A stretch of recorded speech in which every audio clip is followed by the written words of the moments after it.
Hello everyone, welcome to Story Retold. This is a special educational activity video that I would love for you to take part of. Design a mystery game for the PC or Mac with me. Like a real one, but not for reals. Okay, disclaimer, we're not actually designing a game. What we're gonna do is we're gonna go through the exercise I learned while working at Her Interactive, seeing how the team made the Nancy Drew mystery games for PC and Mac. So what I learned while I was there, especially with like the middle games on up, they always mapped out the game logic. We're not going to focus on art. We're not going to design puzzles. We're going to focus on the bare bones, the skeletal map of the logic for a game. You know, what flags trigger what next step in the game. So that way we can see from a player's experience all these things are connected, and they're connected for a reason. This also includes optional stuff. So here's what you're going to do. Here's what you're going to do. If you want to do this with me, you go ahead and design a game yourself as well. I know you have lots of great ideas for your game. And this is actually going to be a little trickier, but it is something that you can do. And I'm going to show you how to do it. So, for supplies, what you need at the very least is blank pieces of paper, at least like 6 to 9 of them. And then you're also going to need either colored markers, scissors, tape, and bonus, if you have multicolored sticky notes, that's really good. Some things that our team, the Her Interactive team, used was a giant whiteboard, and they had magnet squares so that you could use a whiteboard marker and write on the squares and then move the squares around. That's where sticky notes also come into play when you're on paper. That way you can erase stuff, move stuff around. Another option besides Microsoft Visio, which is what I'm going to be using today, if you just search online for a free wireframe flowchart, but you know, the free versions of those software have limitations, so just keep that in mind. You ready? All right, here's how we're gonna get started. I'm gonna open up my screen to Microsoft Visio. And here we are. So this is a blank piece of paper. This is about an 8.5 by 11 computer paper size right here. And Microsoft Visio will start adding on papers as we go further out and further down and across. First, I'm going to create a legend or a key, a map key. All right, so first we're going to take like a square. Okay, here's what I'm going to do.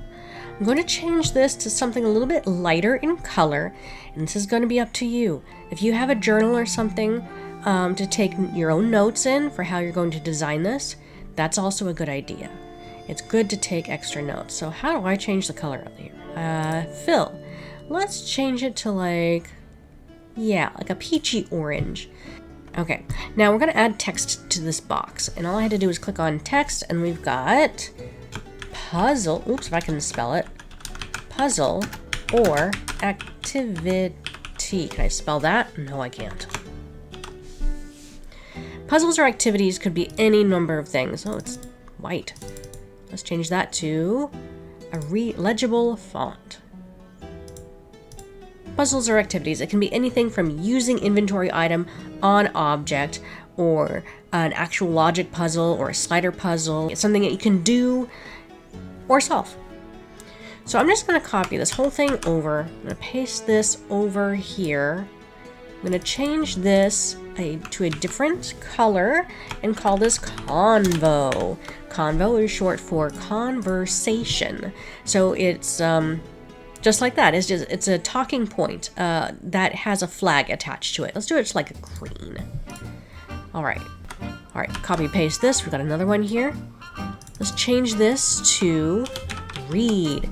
So these are areas where you have to like hotspot into something like a book or a poster or a letter, and it sends a logic flag to the game that the player has read something. Let's change it to a pink.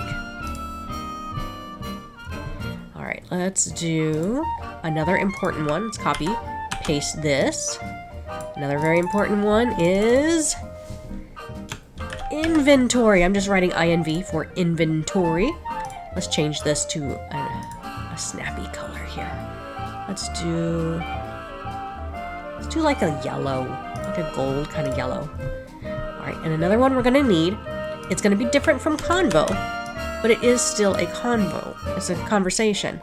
And we're gonna call this one differently than convo regular. It's gonna be for phone characters. Because for phone characters, if they're using a cell phone, they'll be able to talk to these phone characters wherever the phone can be used. You don't have to like go up to a character where they're stuck in a certain environment. Let's do like a gray-blue kind of color. Okay, another important one is, and this can be interpreted however you want, but it's explore.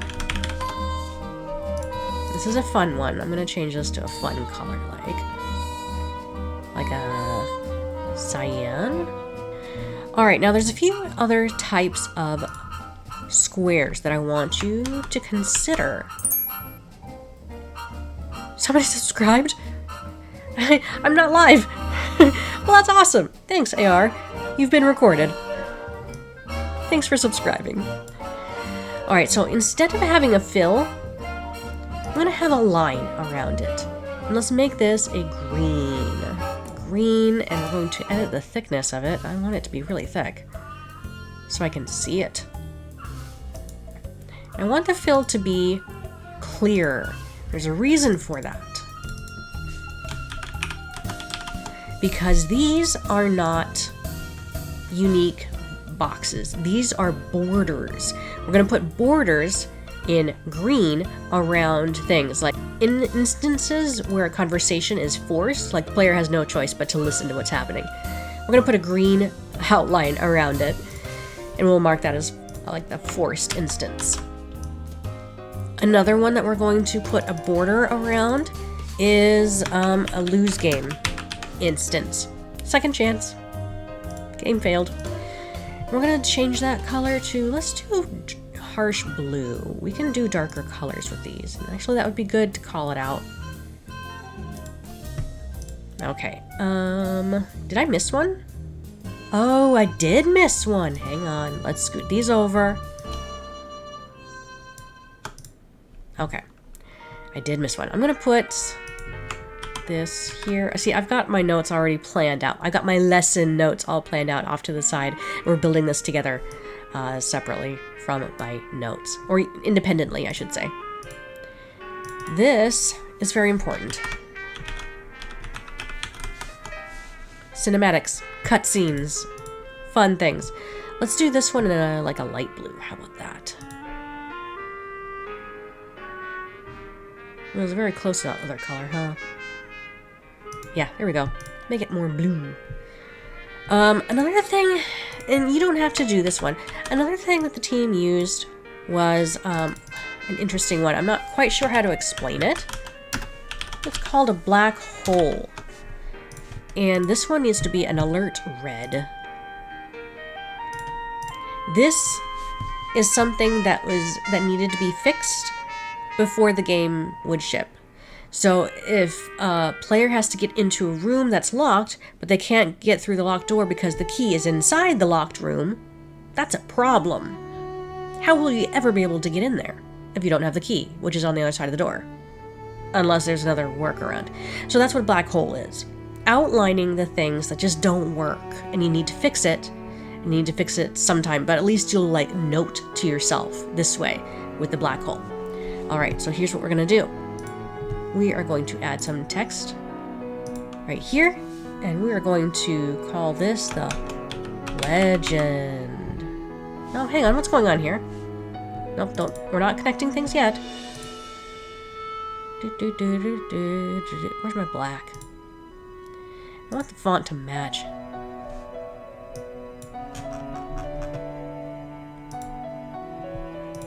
Oops, I don't want a second one. Okay, what size is this? Like size font 8. Alright. Okay, let's copy this. It's just easier. Delete that. Let's make this outline black. Oh, no fill. No fill. The line shall be black. We're just gonna make this pretty.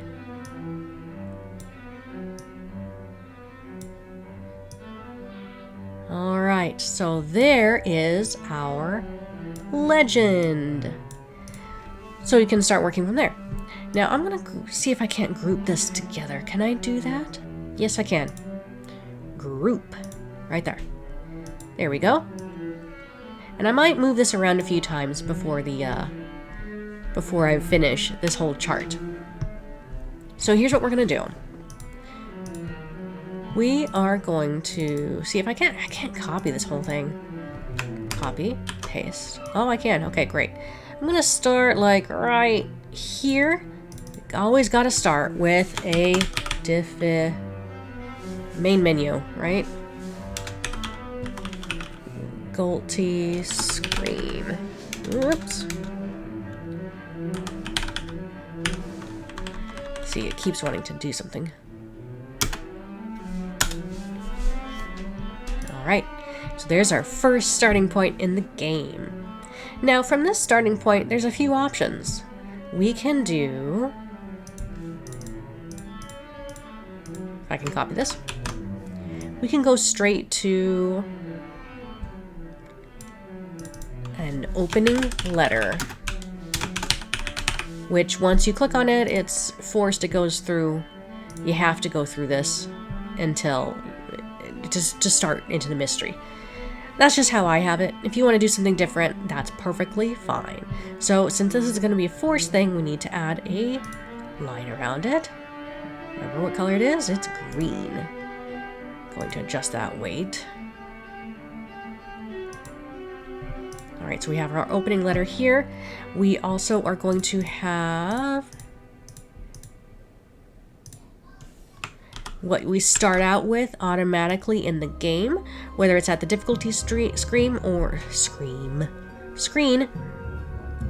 going to have inventory case notes. It could be a dossier, it could be a letter, it could be the details of your mystery, and that's totally up to you if you want to use it or not.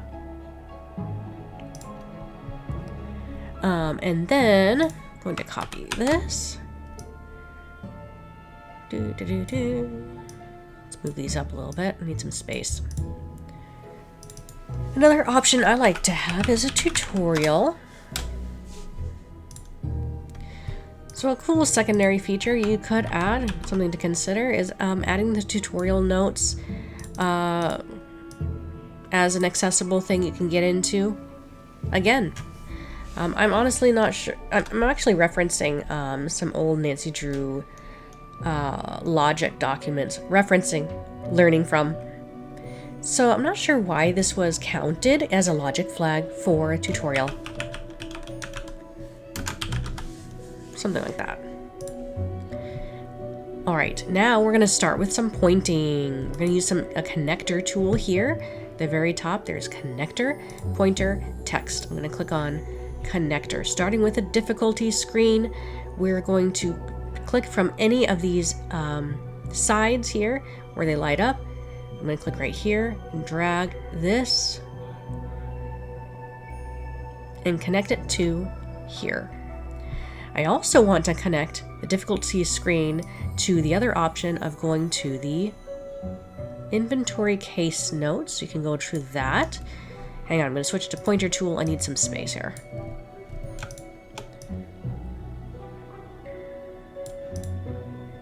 Okay. Actually, you know what? I want to change these to black.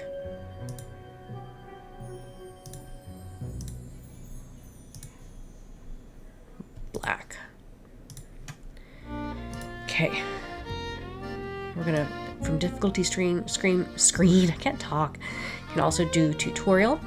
Now, when you go to the tutorial, that's when you earn the inventory item, the document, and then once you've completed the tutorial, you actually end up back at the difficulty screen. So that's why the arrows are going that direction. Oh my goodness, AR became a member? That's awesome! Thanks for the treats! Yay! I don't think anybody knows that I'm recording right now, but this is going to be awesome when I upload it later. Okay, and then we're gonna go back to the pointer tool so that we continue working here. So from the opening letter, stuff happens from there. I'm going to have, what should I have after the opening letter? I think it's always great to have like some sort of character talking to you to kind of prompt you at where you're going.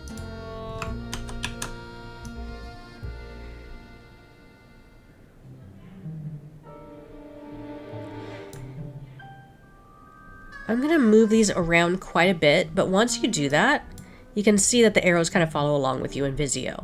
So this is why you want to be able to have something that you can erase, especially with the lines. You want to have erasable lines or movable lines. I'll change up what that detail is. And then let's say there's a fun scare sequence or something. Let's do a scare sequence. Okay, and then let's say we have an animated meeting the character kind of cutscene. I'm gonna call this, because I've got a list of characters, I'm just gonna call this Meet Character C. We're gonna call it that. Because this is my game, this is how I'm doing it. But this is going to be forced because it happens right after the cinematic, so we're going to add a line around it. Green line. And we're going to make this thick so I can see it. Let's add our connector to the opening letter to conversation, conversation to cinematic. This is pretty linear, but this is how it's going to happen for now because opening sequences tend to be pretty linear. Alright, after you're meeting this character, let's say you get a chance to explore. Let's say we are, because I've got a list of my environments off to the side, explore room L. Let's say you're able to see something very interesting. Now, from exploring this point, being in a room, there's like multiple things you can do. As a player, you've got the free reign to go wherever you want, click on whatever hotspot you want.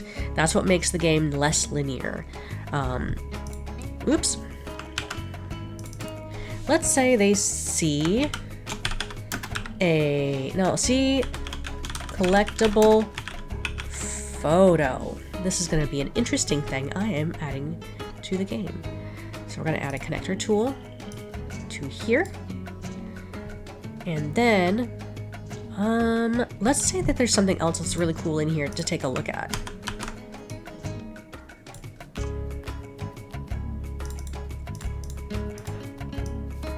See displays of something.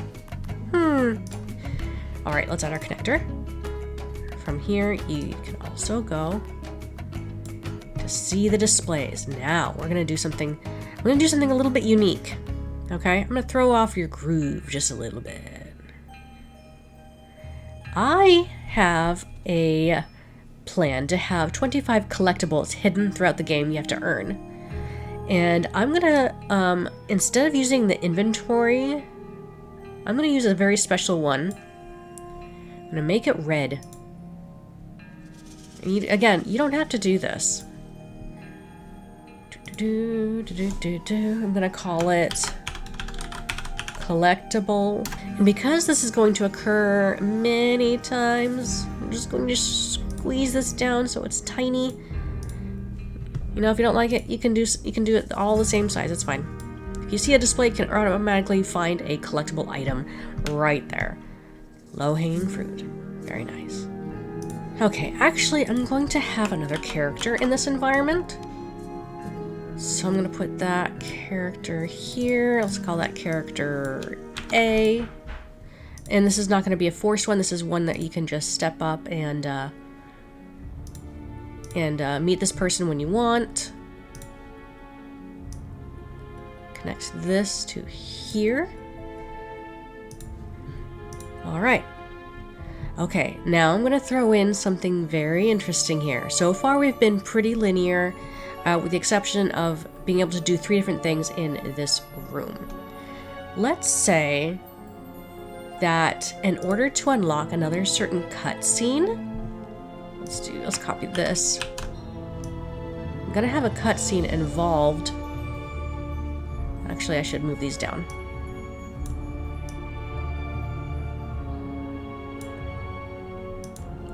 Okay, notice how when I move these down, the arrows kind of went funky, like kind of wonky, and you see there's a little bump, speed bump. This is where it's crossing over a line, so you know it's not intersecting a line, it's like hopping over the line. And we can move our lines here. Oops.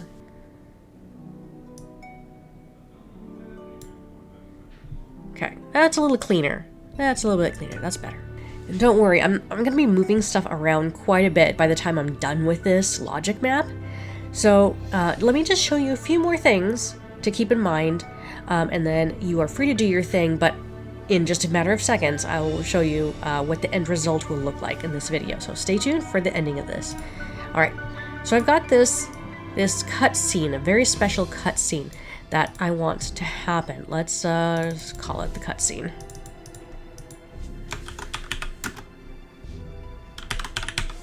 Okay. This is going to be a forced instance, but let's say that the rule for this is you have to at least have been in this room, and let's say you called someone, okay? So let's say as soon as, there we go. So notice what I just did here. I mean, this isn't connected anywhere else. I haven't connected it yet. But let's say you've explored this room. You've been in here numerous times. This is not going to happen just yet. There are 2 arrows pointing to this cutscene, which means there are 2 flags involved. 1, you need to be in the room. 2, you'd have to have called this person.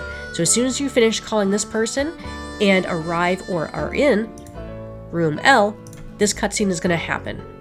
Okay? Sometimes there are more flags attributed to something like this.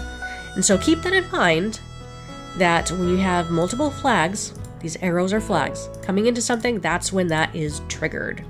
Okay? So I'm going to keep building this out. I haven't edited anything to read just yet, but I've got lots of puzzles, lots of reading elements, and here, let me just finish it like this. Boom! Woohoo! Look at this. Okay, so I rearranged everything. I don't know how many pages this is taking up. How many pages is this taking up? I don't think I've got my graph rulers turned on right here. But I think something like this tended to take up 6 to 9 pages, and the designer would print them out and tape them together. And what would happen is that we would use this during our walkthrough meetings before the game is even built to play through the game audibly. But here I've got the starting point. I know it's in the bottom left corner. If you want to start in the top left, that's for you. That's up to you. Got the difficulty screen, and you got the tutorial. It happens down here in this area. Then it kind of goes up to the opening letter, and it climbs up here, and then you're left free reign after meeting this character. And then it goes on to finding like 25 of these red collectibles. There are numerous puzzles that I've got in here, reading things that you have to read as a player, phone calling friends, 4 cinematics, and I've put my title up here, Mystery Game Logic. This is today's date, Thursday, November 3rd. And I've got this whole thing mapped out. It could be reorganized yet again, but I spent enough time on this, so I'm not going to do that. I moved my legend down here. I've rearranged some of my colorings so they're a little bit easier to see. And guess what? If you want to study this, I will export it. And I'm going to upload this to my website. You can download this, print it out. It's very generic. Mix it up, make it your own, and study this, because this is a design map. Let me zoom out all the way so you can see it. It is big. It is big, but it's also just a mystery adventure game, so you have to do lots of stuff, right? Here it is. Here's the complete map. Hard to read because I've zoomed out quite a bit. But that is the game. The ending happens right over here with the closing letter, if you can see. Now, I've also made a copy of this, but I blanked out all the text, so you can fill it in yourself if you want to print it out. All right?